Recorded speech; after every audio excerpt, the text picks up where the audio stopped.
Welcome, everyone. You're tuning into Engaging Walk. My name is Drake. And my name is Rubie. We believe in the power of walking together and talking together. It's a simple act to stay connected, and movement is key. All right, so this week we did some more engaging walks, and we are still, like I said, we're exploring El Cajon area. It's our new home. It's east of San Diego, and wanted to thank you guys for tuning in. This is episode 26, so we are halfway through our yearly, but it'll take probably two, like if we did one episode a week, it'd be 52 weeks. So yeah, so that's a really big accomplishment for us to be like our 6-month mark of making podcasts. So we thank you guys so much for tuning in. So this week we're going to continue on with our topic, which is navigating the one. Yes. So we want to clear up exactly what we're talking about when we say navigating the one. We're talking about finding your way to search and to properly assess who the one is for you. Mm-hmm. Now, there might be multiple people out there. It's not just like a soulmate. That's not what we're talking about. What we're talking about is the one for you, a person that you can reasonably and happily live your life together and coexist, harmoniously. Well, yeah. We can give yourself the best chance for success in marriage. Mm-hmm. So we're going to divide this up into 2 parts. One is, in this section, we're going to be talking about asking the big questions in that getting to know each other phase. And as you progress in knowing each other more and more, there's more and more deep questions, asking those big, deep questions that you're going to need to know in order to really understand who this person is, one. And then second, how are you going to coexist as a family unit? Mm-hmm. So that's going to take getting into some really deep conversations and some really big topics. So I'm going to let Rubie take it from here. And before we start, I encourage you, if you have a note, you can write down questions that, speak to your heart. And that way, you know what to ask the person that if you already have one. So the first one will be for yourself to ask the person, the personal level. This is, like I said, we're going to break this up into 2 parts. One, this part is where you're really driving at who this person is, because like Rubie and I were discussing this beforehand, and she brought up an excellent point. The person can tell you like what they think you want to hear. And the more questions that you ask, the more you can actually really drive at who the person is fundamentally. Mm-hmm. So that's what we're talking about in this section of the first section of this. And the second one, we're going to get into how can you ask questions to really drive at how you're going to work together as a family unit. Okay, so for the personal questions, I think it's the most inspiring questions I receive or I love to ask people is that what is the meaning? What are they doing to bring meaningful to their life? What is it that they make them come alive? Mm-hmm. So you can ask that questions. So from that, instead of asking like very cookie cutter question like, what do you like to do in life? Or like what are your interests, or like what's your hobbies? So asking a little bit different approach or a different angle of approach to the question to the person's life, you will get to hear them a different way. So I would say, what drive you? What make you come alive? Yeah, what are your passions? What are you passionate about? In life. And what was the last time that you are the most happiest in life? And then write it down or, memorize. Because it's kind of weird if you write things down in front of the person, like an interview. And you can start hearing the person, sharing. And also, like, let's say, what is your goal in life? Talk about goals beside passionate things.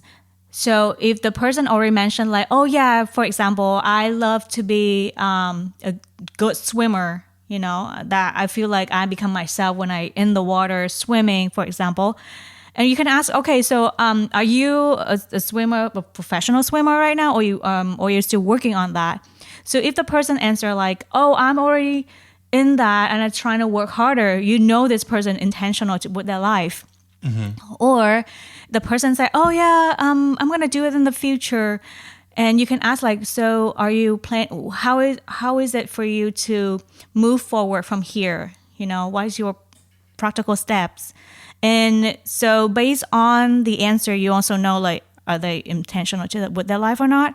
If they said, oh yeah, so this maybe next week or next month, I'm planning to take this class, or like training this, and or the answer could be like, oh, I don't know, I will see because I'm still busy right now. So you can see how intentional they are toward their life.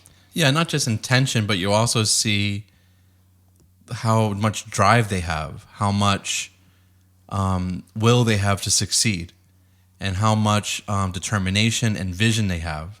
So, a person that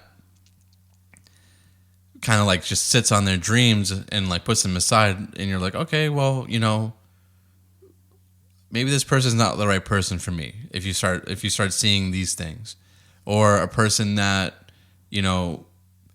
doesn't really have their life together, they're like, okay, you can start to like, that's what I feel like I hear Rubie saying is like, you can start putting these pieces together once you start understanding what this person's passionate about, what they like to do with their time, and are they actually doing the things that they want to do in life?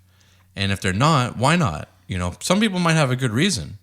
Some people might not. And you asking those deep questions are really important, especially in that phase, so you can get a sense of who this person is, what do they want out of their life, and because this goes back to the first episode that we've done in this series, which is you need to bring something to the table. Yeah. You need to be settled, or not settled, but completely, but at least on a good track in your own life. That way you have some sense of stability and self-worth going into the relationship. Yeah. And that's a foundation that you're going to need to have. So, this might not be like as simple as having hobbies. It could be like this person has a career that they're really invested in and they love, or a business that they've set up, or like in Rubie's case, like she's very, very passionate about working with children, serving children, and I saw very early on that she was doing that in all facets of her life, that she was doing that in her church, and she was doing that in her career, and she made a career change that that really spoke to her, and not only that, but she was very rooted and grounded in her faith. And that was something that she was very passionate about, and is something that she's very passionate about. And that passion and that source of strength for her, and it really speaks to who she is as a person. And I think that is ultimately what we're looking for, because in a person that is our soon-to-be like life partner, you want to get a sense that this person has not just a moral compass, but they have sets of principles and values that you can respect. And if you can respect that person for who they are, then that goes a long way, because you can't be in a relationship with somebody that you don't respect. It's very true. That's so true. I totally agree. And just also, like whatever that Drake mentioned, that back in the first episode in the series, that investing yourself, like for me is very big key for me when a person is a learner, because you can see that the person is has a teachable heart, which is very key. Because in life, when you go through journey of changing and growing, we know that I know this person is going to continue to grow in new things, instead of like, oh, I know it all, I don't want to know more, so as a characters as a learner, have a teachable heart and love to learn new things. This is a very key things to my heart, that this is what I'm looking for the one. Yeah, so I think a lot of that drives again at values, the inner character of the person. And, like we were talking about, a lot of these things aren't going to be truly revealed until you start to get to know each other, because, a person's resume might be one thing, and then how they are at work is another thing. That is true.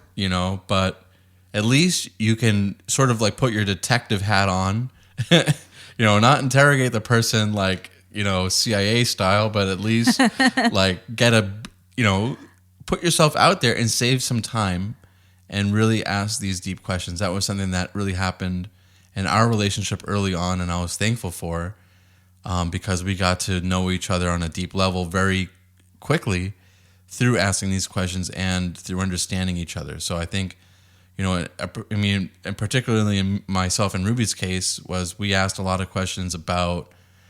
We're going to get into some of the questions that we asked each other, so that you guys can use that as a rubric, or a sort of a guide, if you will. But I remember at that stage there being some questions that we asked each other, and that would take, a day or two to really fully flush out and answer, because they weren't just like, hey, what's your favorite movie?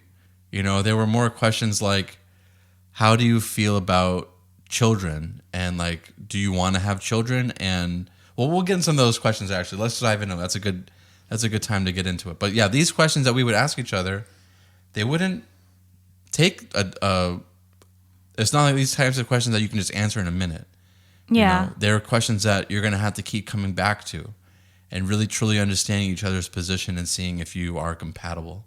I wanted to add something on toward that. Like, before we go into like deep questions, I know I'm kind of nerdy, so it's kind of scary because I will ask.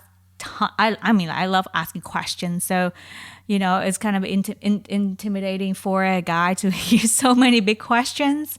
But I'm glad that Drake able to take it on, and so give the person heads up, like, hey, I know I'm asking some big questions, but you don't have to answer me right now. Feel free to come back to me, or if you or add more to it when you feel to, so that way the conversation flow naturally.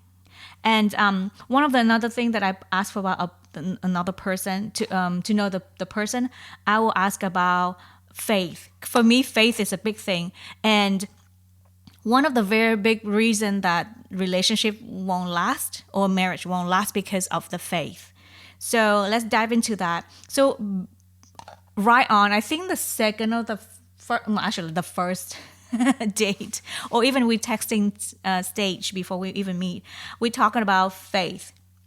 So asking like, do you have a relationship with God? Not like, are you a Christian? Because people can be a Christian, but they don't have relationship with God.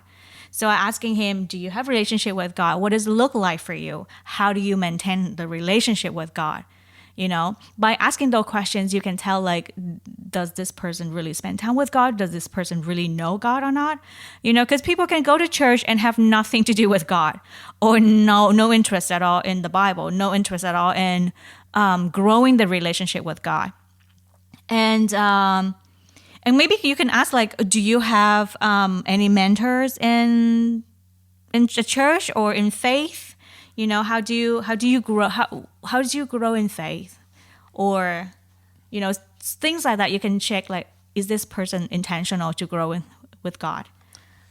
Yeah, the God question is a really big one, because not only are you driving at faith, but you're driving at values when you are asking about your potential partner's faith, because faith is not just the religious aspect of, like, do you believe in God, how much, how big of a part of it is in your life, but it also drives at once a person is, okay, yes, I believe in God, or I don't, or however they stand, a whole system of values falls from that position. So right from there, you can get a very good idea of, like, who this person is, how much you can relate to them in terms of like sharing that spiritual and faith connection, and what you can expect from them. So it is a very big and important question, because in Christianity we have like a whole system of values that, because the Bible isn't just like, hey, show up to church and we'll see what happens there. It's like, no, we show up and then we go over what God expects from us, and how we're supposed to maintain that relationship, not just with him, but with each other. There's a whole system of values that falls from that. So that is a big question that you want to get into. And like Rubie was saying, it's one of the major markers of compatibility in a relationship. And then it's one of the things that I think Christians, girls or guys, usually face with is that the moment we ask, okay, Christian, yay, good. What denominations are you? You know, the moment that we have different answer for the denominations, we will stop and pause. Oh, okay, bye, move on. Because that's what I face with when I get to know Drake. So we are a totally different denomination. And that's just the questions I face. And that's also the questions or the fact that I need to look into that and ask myself very clear, like, where am I stand? Where is God's word speak about it?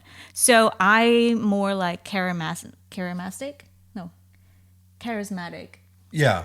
And Drake is Greek Orthodox. Yeah, we went over this quite a bit in our Growing in Faith episode. Mm-hmm. I'm pretty sure it was like episode 16, somewhere around there. But yeah, we come from totally different backgrounds. But Greek Orthodox Church has a lot of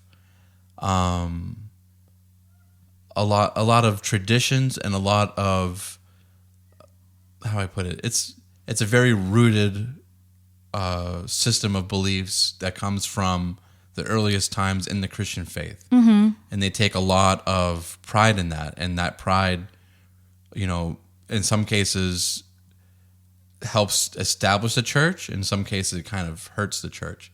Mm-hmm. And so, yeah, in the Christian faith especially, there's lots and lots of different sects.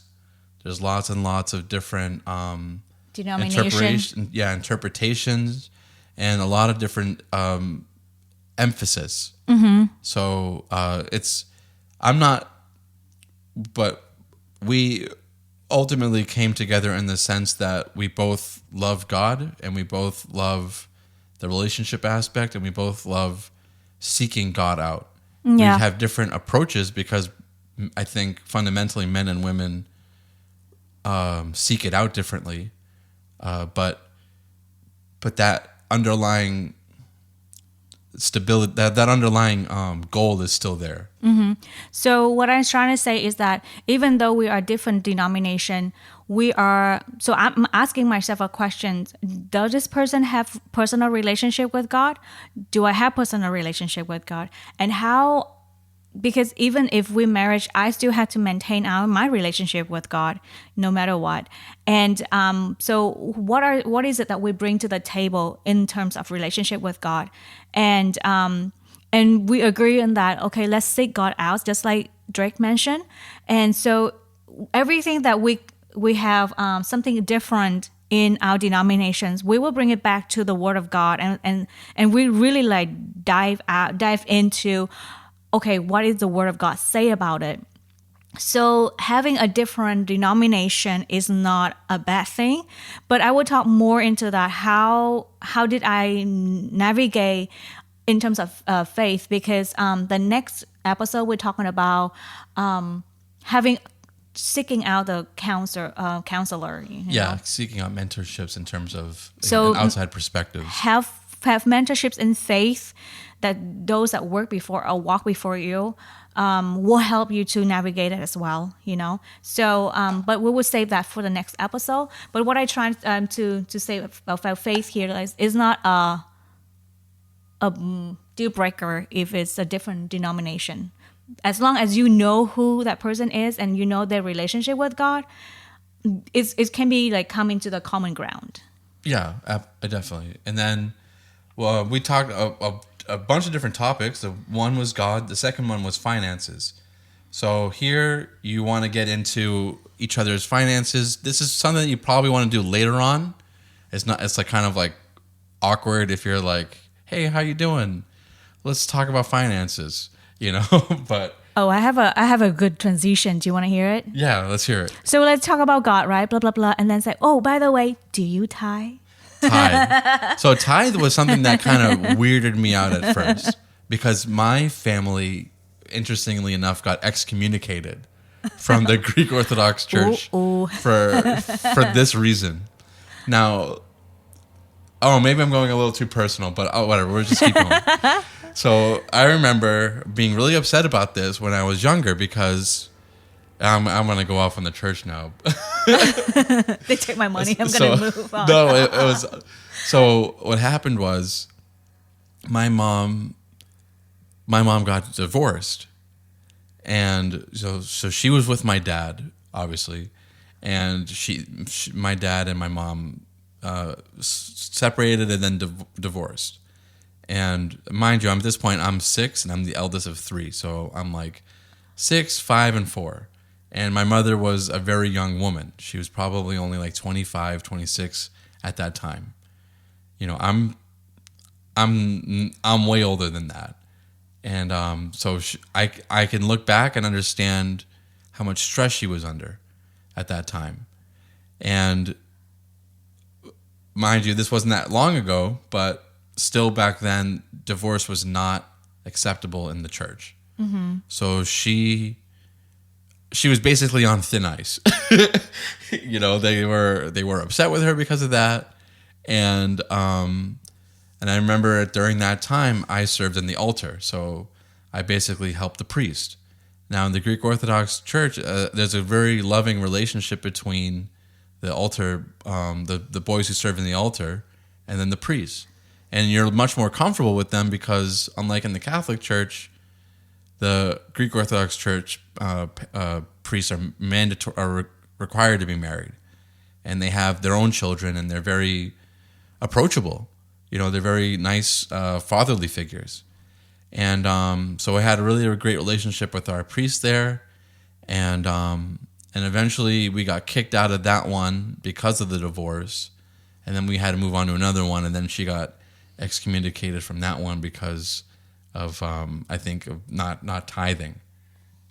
So she was like, oh, I owe the church like $220 or whatever. You know, mind you, this is like the early 90s, so it's a lot of money. I was like, what? Like, you owe the church money? I was trying to wrap my head around it. So I always kind of had this like bitter feeling about that because I loved going to church. I loved it. But, you know, we got kicked out. So ouch. When Rubie brought it up again, I was like, oh. No, and I told her, and I'm pretty sure I shared the story with her.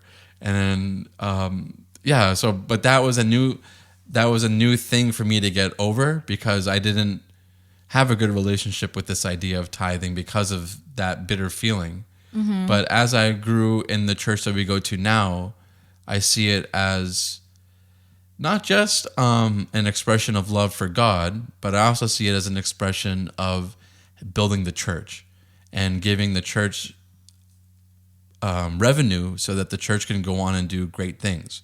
Because just like anywhere else, if we pool our resources together, we become more powerful. Mm-hmm. And that ultimately, I think, is the purpose behind tithing.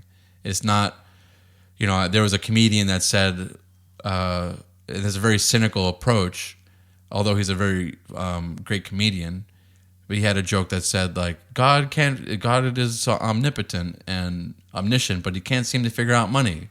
And that's why the church is always asking for money. But that's not what it's about. It's a very cynical and one-dimensional thinking in terms of tithing. Tithing is not because God needs money. Mm-mm. God does not need money. Nope. It's not that at all. It's like you have children. Like we're about to have a child, and you want what's best for your children. So you, having some foresight, force them to invest. And that's what tithing actually is. So for me, I didn't grow up in, rich family. And for me, giving money away is not a smart thing to do. But as I became Christian, and then I learned about the beauty of tithing and how powerful it can be for the church, also for the person. And it's just about, revealing the heart posture toward God and faith toward God. And it's just the powerful weapon to break the poverty mindset over that person, over that generation. Now we learn how to give, and how much more to give and then to receive. So I think that's why I asked him, do you tithe? And to see where we are in our heart posture toward God and toward the money. Because the Bible says very clear that, we don't serve two masters. You serve either God or manna. Manna is like the God of money. So, you can see again the posture, the lifestyle of that person and the driven of that person in life, what driven their life. And you can ask them like, okay, since you switch into the tithe, and say, oh, so how do you handle money? Do you budget? Do you have any budget? Do you have saving? What does it look like? I know it's very sensitive questions, but hey, we are in the episode of asking big questions, because when we don't ask big questions, it's become blurry. And when it's become blurry, when you say yes to the I do, this blurry, you have to make clear it out. Otherwise, it's going to be blurry all the time, and it's going to be frustrated, in the long run. Yeah, and we had this question on here, and looking back on how we did it, it's we're going to advocate one position on this, and it says we discussed: would you have only joint bank accounts, some joint, or some individual? And from our experiences, the best way to do this is everything joint. That's just, in my opinion, and I heard Dave Ramsey talking about this, like literally it was like the other day. He was talking about getting out of the mindset. So I have to definitely credit him for this, because this is, I think, a beautiful way of thinking about it. And he said, you have to get out of the mindset of mine and yours. And the marriage is only ours. Correct. So whatever money I earn is not mine, it's ours. Whatever money Rubie earns, it's not hers, it's ours. And that is really the only approach that I can see works. Because there's so many arguments that couples get into that can be avoided if you just remove that mindset of mine and yours. It's true. Because I heard a story about this guy who was like, he's apparently he was very good at gambling with like sports betting. He knew sports very well. He'd make some really smart bets, and he would make like $1,000 or $2,000 from the bet. And that was extra money, right? Money that's outside of their typical earnings as a family. And he would use the money carelessly or frivolously, and the wife was very upset about it. And I'm pretty sure she was talking to Dave Ramsey about it. I think maybe it was him. It could be. It could have been the same episode. I know I heard this story somewhere, and it really struck home, because it struck me that I actually think it might have been this episode, but he was talking about that money is each other's. So it's not the husband's money. It's not, even though he won it, it's not extra money. It's extra money for the family. So that's, I think, will save a lot of people a lot of heartache and a lot of growing pains. Is if you break the mentality of selfishness and embrace a mentality of operating as a family unit. And also, I asked the questions like, do you have debt, and what is your plan to tackle the debts? Because one thing that I think as a couple, it's very nice and kind when the other person's like, oh, let me pay the debt for you. That's only apply when you guys are married. If you're not married, don't commit yourself into anything, any loans that co-pay, because I don't think that's healthy for the relationship. And so yes, for the budget. And I mean, when you go deeper into the relationship and that person is, I want to go further, and approaching marriage to that person. So you can ask the next questions you can ask the person is like, how would you envision us determine our budget? What kind of budget are we looking at? And what do you think about having a gender-based financial expectations? Like, okay, the dad will bring in this, and the wife will stay at home, or the moms will work. Like, are you okay if I gain more money than you? Because sometimes some I would say Asians will have a problem with that.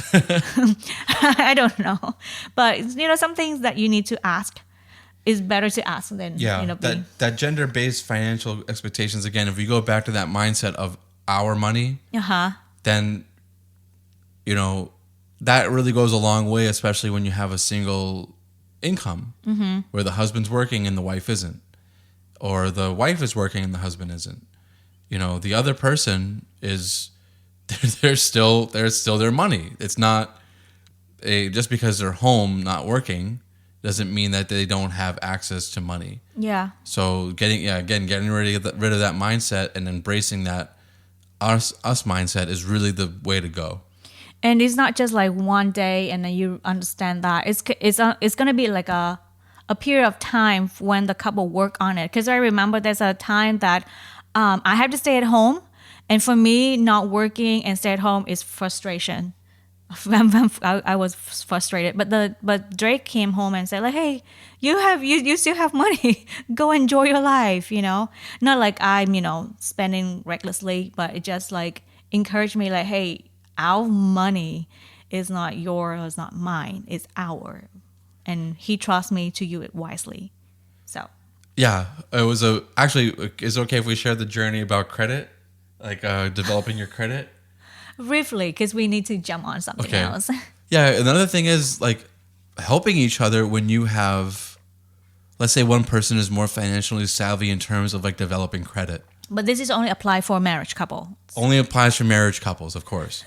Yeah, so if you're like in our case, one of us had like pretty good credit and the other one had none. Not that I'm bad or anything, because I'm just starting working here in America. Yeah, it's actually a really good thing because she's like, hey, I just use cash. I just use like what I have, and I have no debts. Yeah, and that's a beautiful and wonderful thing. And I was like, hey, let's work with that. You out. And now she has excellent credit.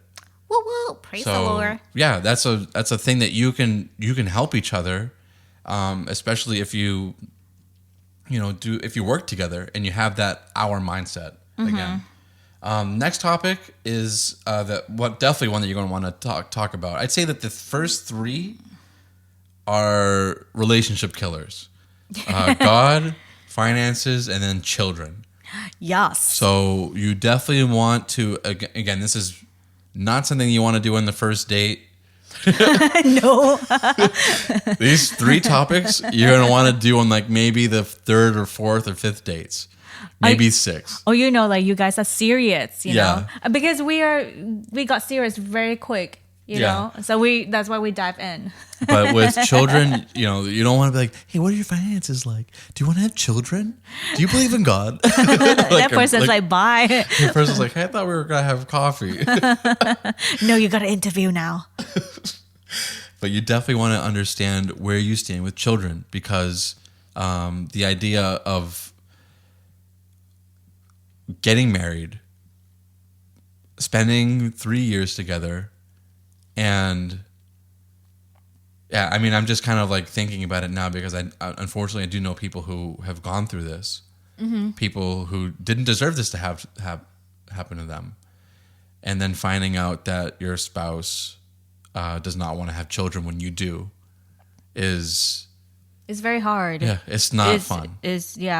So, I do know couples that they don't have children and they super happy and healthy. So it's really up to the person. And again, navigating the one. So you want to know that if that person have the same goal like mine in terms of children. So you can ask the person, hey, what do you think about children? Do you plan to have children?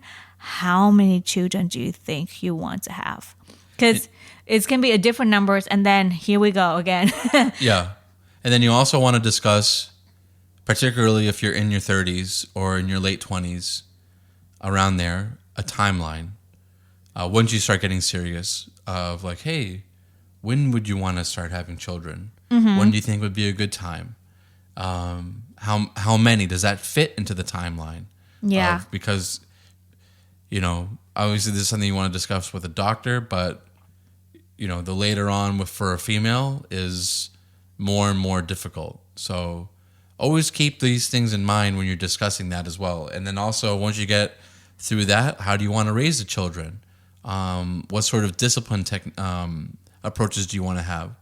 What sort of values and expectations do you have for the children? What would you do? What are some of the things that the children could do that would really make you not okay? How would you approach those things? Or you can ask like, what is the highlight from your childhood you want to pass on to your child, or things that you would not do with your child. So you can see a little bit of the parenting signs of that person coming out, and again, is navigating and talking and getting to know the person. How do you guys come to agreement on that? And I think a lot of time for us, it's not about having the same thing, having the same idea and same thought, which is, even though that we have a lot of common things, but how we tackle disagreement, how we discuss to have a common ground when we have disagreement. And I think that is something that's a skill set where a couple can last longer, Definitely. So this next one is probably the one that you're going to want to open with when you're getting to know the person, because the next couple of ones the next one's pretty good too, but this one you're definitely going to want to like open with this one. And this is like Rubie was talking about, is like, what are your goals? What are your dreams for the future? What are your dreams for us as a couple? That's a really important one, because for us, I'd say that our dreaming as a couple has actually really played out. We did a lot of I remember when I went back on the list of things for us to do. We created like a running list of like things for us to do as a couple. And I remember at one point I went through it and I was like, wow, we did that, we did that, we did that, we did that. And by like a year, we had done a lot of that, like 80% of our list of things to do. And that is a great way, not just of bonding, but of moving, just like in finance, moving from that mindset of me and you to us. Yeah, I agree. And so you can ask the questions to both of you guys, not just the person. Like, what are your dreams for the future? What is the dreams for us as a couple? Have a list. Be creative. For me, when I wrote a list, it's just something that came up during conversation, during random talk. And I said, oh yeah, that would be fun to do it together, to travel to this place together. Oh my gosh, I love this place too. So just write it down and then have it come up. And, so you can have goals for your partners, goals in finance, goals in traveling, goals in physical growth, spiritual growth, things like that, different aspects of things together as a couple. I think it's very healthy, and you can see, again, growing, and we're encouraging that you can start building that as a couple, dating stage. But I think it will be more beneficial and also like exciting when it's a couple, like a marriage couple. Yeah, and then last question on that is really actually a beautiful one. It's about what are your fantasies about our marriage, and this doesn't have to be sexual. This can be, I think, even more if you take the romantic approach or the romantic vision of what this question is getting to. I think everybody has their moments from when they were a child or a teenager of envisioning and like fantasizing about what their marriage would be like when they're an adult. And that's what this question is really driving at. Like, what sorts of things were you really looking forward to doing as a married couple in in like the abstract. Yeah. And I know, like, for men and women, that's going to be very different things. I think men, from what I've gathered from talking with other men, is you sort of have like these fantasies about like really taking care of your wife, and at least for me, like giving my wife massages and going on food runs for her when she's pregnant. And I remember that. Things like that. Yeah. And like I'll be like, oh man, I remember just feeling like one day my wife's gonna be pregnant and she's gonna be like, oh, I really want like octopus or milk, which is not healthy for pregnancy. or like whatever that she's craving, and the satisfaction of going out there and getting that and bringing it for her, was something that I really, really looked forward to, even at like a young age. Yeah, that was very interesting when I read your answer, and I'm like, okay, cool.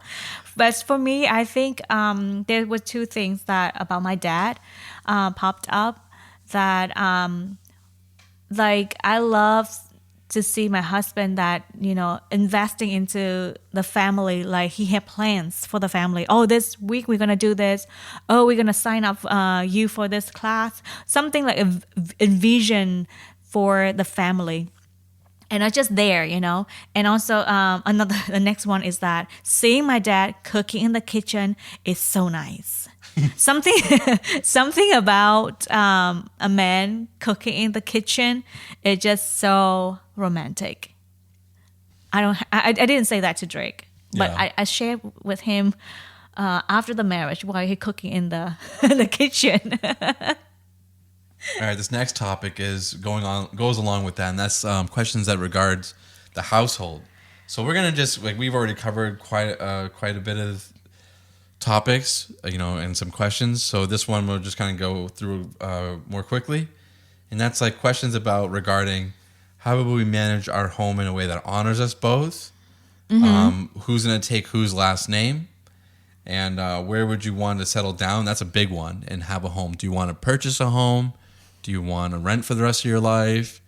Do you want to get an RV, get a boat and live on the boat? Tiny house. What do you call those? Shipping container houses.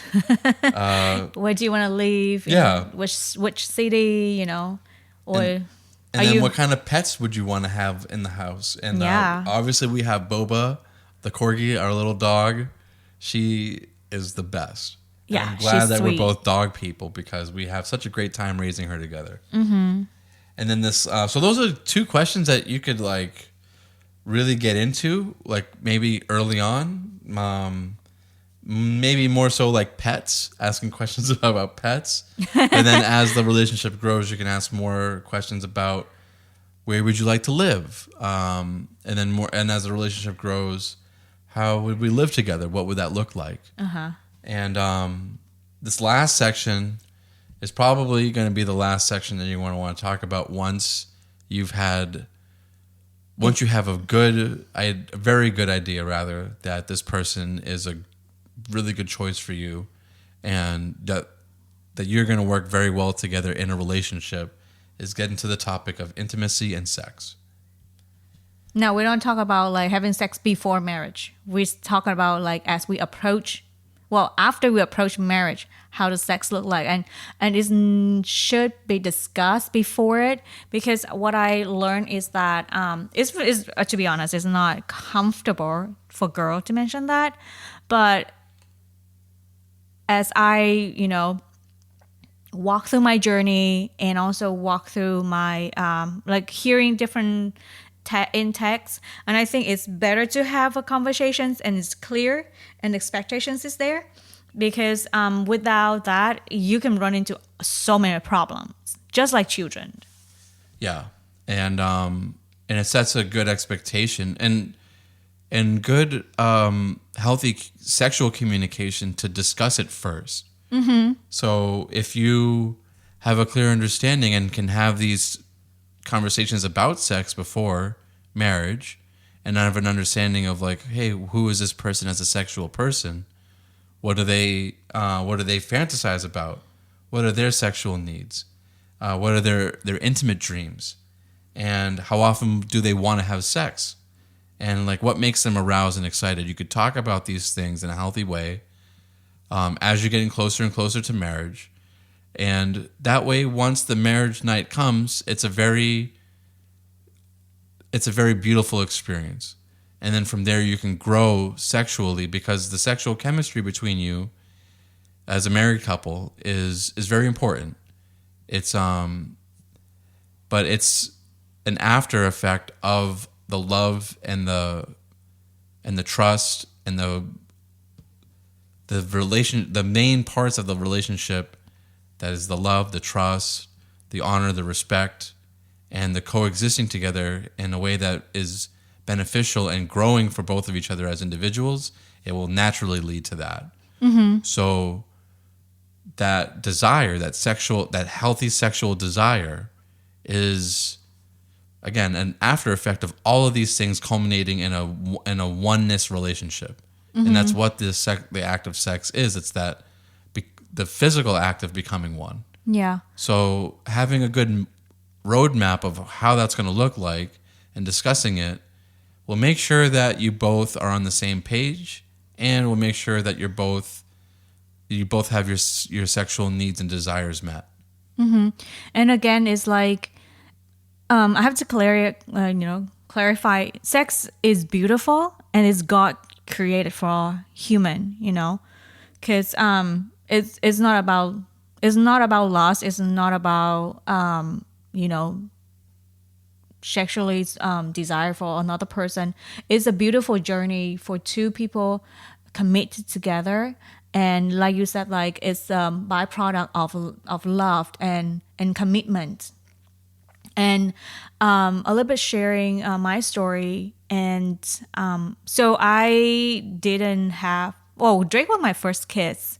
Yeah. So I told him straight up, like, hey, I have kept myself very clear because I want myself as a gift to my husband, And so for me, of course, I hear different things about sex, and I was nervous. I don't know much, but again, I'm not talking about pornography or lust. I'm talking about the one that God ordained us. Oh, not ordained, but like the one that God created for us is really beautiful. All I can say, like when we have intimacy time with each other, all I can think one word is beautiful, because you connect with the person in a different level that only marriage couple allowed to taste it.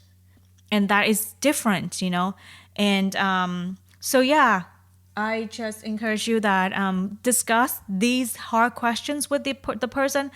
And again, the person, give them time to think about it. I know like it's hard to ask this question, but think about it and then come back later.